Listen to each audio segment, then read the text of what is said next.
TV Chico Xavier, a sintonia do bem. Acesse tvchicoxavier.com. Então, o que é que aquela pessoa está com dificuldade de absorver na vida? Porque quando a gente está com asma, a gente está puxando o ar, mas a gente não consegue absorver aquele ar para dentro. Então, a gente puxa, mas não absorve. O que é que a gente está com dificuldade de absorver na vida? Então, tudo o que acontece no nosso corpo é um reflexo do que acontece no nosso espírito. Então, as doenças como câncer, como o reumatismo, como a asma, inclusive as infecções, todas têm as suas raízes nas emoções, nos pensamentos. Porque Joana de Ângeles, no livro Plenitude, ela vai dizer que a irritação, a ansiedade, o inconformismo, o ciúme, a rebeldia devem ser rejeitados sempre que se insinuem nas paisagens mentais, por serem portadores de raios destruidores que atingem os fulcros celulares e os desarranjam, alterando-lhe o ritmo ou a multiplicação.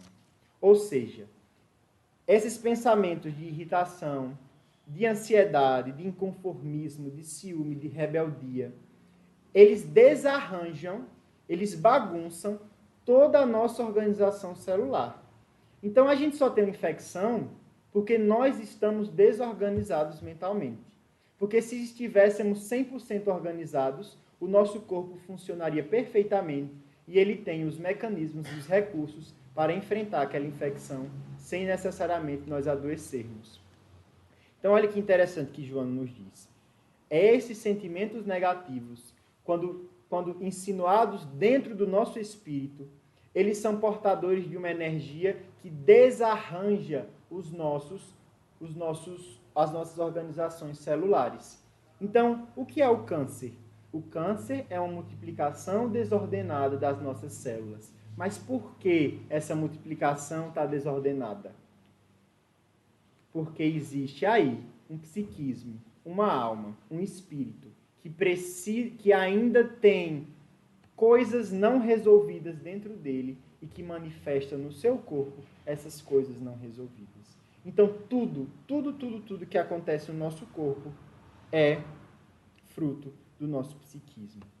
Então, é aí que entra a doutrina espírita, em que Allan Kardec, no comentário 135 do Livro dos Espíritos, ele vai dizer que o homem é formado por 3 partes essenciais: o corpo, a alma, que é o espírito encarnado, e o perispírito, que é esse elo de ligação entre o corpo e a alma.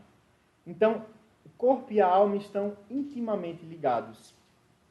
E aí, Joana de Ângeles, em outro livro, no Homem Integral, ela vai dizer que a doença é um efeito de distúrbios profundos no campo da energia pensante ou do espírito.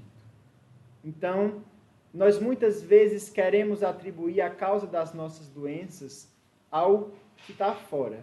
Sempre é o que está fora que causa as nossas doenças. Quando, na verdade, o verdadeiro causador das nossas doenças somos nós mesmos. São as nossas emoções que precisam ser trabalhadas. São os nossos pensamentos que ainda estão desajustados. E aí é esse movimento muito interessante que a doutrina espírita também nos convida a fazer, de refletir sobre a nossa própria existência. Como eu estou pensando? O que eu estou sentindo? Como eu estou agindo perante as coisas da vida? Porque tudo isso é um reflexo de quem nós somos por dentro. Então, olha o que ela vai dizer. Que nesse mesmo livro, O Homem Integral, Joana de Ângeles vai dizer que as nossas resistências ou as nossas carências e fragilidades orgânicas, eles resultam dos processos de organização molecular. Mas esses processos, eles vêm de onde? Quem organiza o corpo? É o espírito. O espírito é o grande organizador desse corpo. E aí é a partir desse momento em que nós vamos vendo que toda doença, ela comunica algo sobre nós mesmos. Porque só há doença porque existem doentes. E aí, o grande trabalho agora dessa nova medicina, do novo século, não é tratar mais a doença, mas é de ver como esse doente está causando essa doença.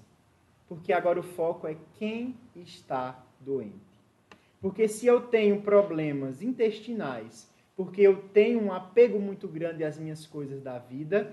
Isso significa que o que precisa ser tratado não é o meu intestino, mas é a minha mente e o modo que eu lido com as coisas da vida. Se eu engulo sapos e fico guardando mágoa, guardando rancor e colocando aquilo no meu corpo, o problema não está no meu estômago que desenvolve uma gastrite. O problema está em mim que faço esse movimento. Então, temos que olhar para nós enquanto doentes e não necessariamente para a nossa doença. Porque a doença, ela também pode ser um caminho de cura. Porque a doença é um alerta de como nós estamos. Se nós não conseguimos perceber psicamente como nós estamos, aí aquilo se manifesta no corpo como um aviso de dizer, olha o que tu está fazendo. Olha como tu está agindo perante a vida. Olha como tu está reagindo perante as situações. E a doença, ela é geradora de um profundo processo de autoconhecimento. Porque a gente vai começar a refletir porque ela é um reflexo de nós mesmos. Então, o autoconhecimento não é saber apenas quais as doenças que eu tenho. Assim, a pessoa chega, não, quais as doenças que você tem? Eu tenho diabetes, hipertensão, e acha que está se conhecendo. Quando, na verdade, o processo de autoconhecimento é saber por que aquelas doenças existem em nós. E como estamos colaborando para o desenvolvimento e para a manutenção daquela doença. Porque nós não temos nenhum relato de que Jesus ficou doente. Porque era o espírito que estava perfeitamente organizado, mentalmente. E aí não tinha expressão no corpo dessa desorganização. Então, era um perfeito equilíbrio que Jesus tinha entre o seu corpo e o seu espírito. E é aí que trazemos uma mensagem que para nós foi uma das maiores descobertas, que é uma mensagem chamada A Cura Própria do Espírito Emmanuel, psicografia de Chico Xavier, no livro Segue-me. E ele comenta a passagem que está no Evangelho de Mateus, no capítulo 9, no versículo 35, que diz assim, pregando o Evangelho do Reino e curando todas as enfermidades. E olha o que Emmanuel vai dizer que interessante. Cura a catarata e a conjuntivite, mas corrige a visão espiritual dos teus olhos. Medica a arritmia e a dispneia. Contudo, não entregues o coração à impulsividade arrasadora. Combate a neurastenia e o esgotamento. No entanto, cuida de reajustar as emoções e tendências. Persegue a gastralgia, mas educa os teus apetites à mesa. Melhora as condições do sangue. Todavia, não sobrecarregues com os resíduos de prazeres inferiores. Guerreia a hepatite. Entretanto, livra o fígado dos excessos em que te comprases. Remove os perigos da uremia. Contudo, não sufoque os rins com venenos de taças brilhantes. Desloca o reumatismo dos teus membros, reparando, porém, o que fazes com teus pés, braços e mãos. Sana os desacertos cerebrais que te ameaçam. Todavia, aprende a guardar na mente, no idealismo superior e nos atos nobres. E olha o que ele vai dizer que interessante. Consagra-te à própria cura, mas não esqueças da pregação do reino divino aos teus órgãos. Eles são vivos e educáveis. Sem que o teu pensamento se purifique e sem que a tua vontade comande o barco do organismo para o bem, a intervenção dos remédios humanos não passará de medida em trânsito para a inutilidade. O que é que ele quer dizer com isso?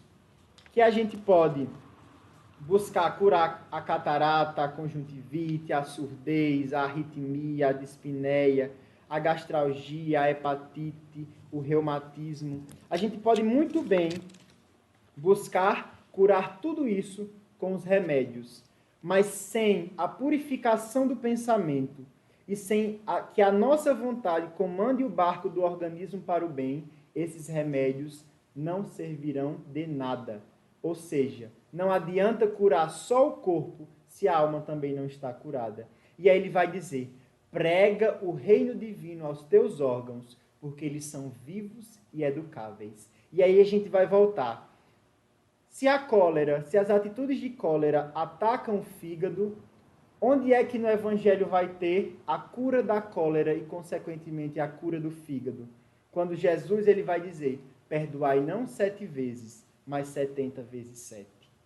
Quando a gente vai para buscar na ansiedade a compulsão alimentar ou a privação alimentar, onde é que está o remédio dessa ansiedade que vai curar também essa compulsão ou privação alimentar? Está lá no Evangelho, quando Jesus diz, não vos inquieteis por vossa vida, basta a cada dia o seu mal. E aí quando a gente muitas vezes desenvolve o problema da prisão de ventre, que é em decorrência do nosso apego que nós temos às coisas, o remédio e a cura também está lá no Evangelho, quando Jesus diz, não entesoureis para vós tesouros sobre a terra, onde a traça e a corrosão consomem, e os ladrões arrombam e roubam. Então, essas são algumas demonstrações de que o Evangelho é um grande tratado de saúde. E não apenas um tratado de saúde da alma, mas também um tratado de saúde do corpo.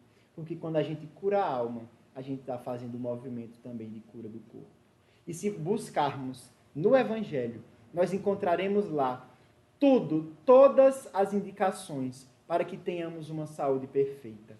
E talvez não atinjamos aqui na Terra, porque nós trazemos as cargas de um passado em que nós ainda não conseguimos resolver. E esse passado ele se manifesta no nosso corpo, mas nós conseguiremos lidar com essas doenças bem melhor, porque nós saberemos que não é a doença que precisa ser curada, mas somos nós que estamos doentes. Então, esse grande tratado de saúde, ele foi trazido por Jesus. E Jesus trazendo esse tratado de saúde, e a doutrina espírita vindo reforçar esse tratado de saúde,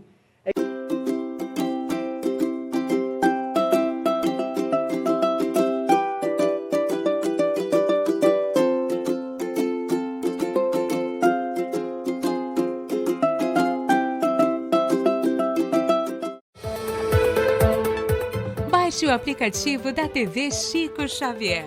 É grátis. Faça o download agora mesmo e acompanhe a nossa programação. Acesse Play Store ou Google Play na versão Android e Apple Store na versão iOS.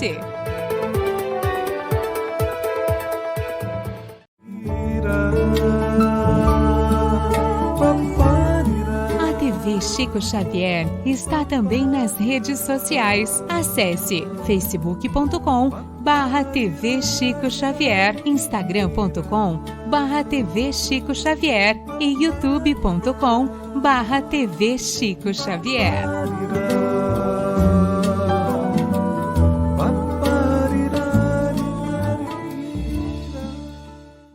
Espírito de amor, Francisco Cândido Xavier. Faça uma doação e ajude a divulgar ainda mais a doutrina espírita. Nosso conteúdo é gratuito e sempre será. Acesse tvchicoxavier.com e contribua. Xavier, Chico Xavier. Associação de Divulgação Espírita Chico Xavier, fundada em 2 de abril de 2018, Campina Grande, Paraíba. Associação de Divulgação Espírita Chico Xavier, mantenedora da Rádio e TV Chico Xavier, além dos perfis nas redes sociais.